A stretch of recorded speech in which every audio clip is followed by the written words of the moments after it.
अनेकांना हा प्रश्न पडतो की हे 1 ट्रिलियन 5 ट्रिलियन तुम्ही बोलता हे शक्य आहे का? मागे सांगितलं की आपण आता 660 बिलियन वर पोहोचलो, म्हणजे 340 बिलियन अजून आपल्याला पाहिजे. आता मागच्याच वर्षाचा जर आपण विचार केला तर मागच्या एका वर्षामध्ये आपण जवळपास 55 बिलियन ऍड केले आहेत. त्यामुळे आपल्याला 30 पर्यंत करायचं होतं, पण अगदी हाच रेशिओ राहिला तरी देखील आपल्याला 5 ते 6 वर्ष लागतील. कारण आपल्याला जायचं किती आहे? 1000 बिलियन वर जायचं आहे. आणि आपण जर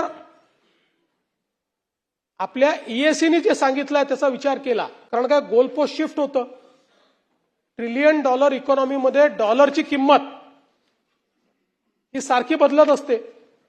स्थिर किमतीचा जर विचार केला आपण, ज्यावेळेस आपण हा प्लॅन रोल आउट केला त्यावेळेच्या स्थिर किमतीचा जर आपण विचार केला तर आपण 2029 मध्येच $1 ट्रिलियन इकॉनॉमी होऊ.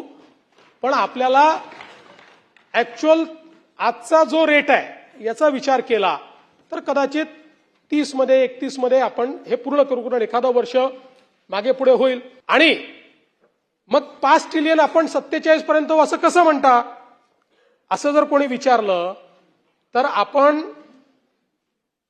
कोविड नंतरचा जर आपण समजा 22 नंतरचा आपला नॉमिनल ग्रोथ रेट बघितला, नॉमिनल, तर तो 14%, 14% आहे. आणि या ग्रोथ रेटवर तुम्ही इयर ऑन इयर जर बिल्टअप करत गेलात, अगदी हाच ग्रोथ रेट राहिला तरी 47 साली तुम्ही $5 ट्रिलियन असाल. बातमी म्हणजे थोडक्यात.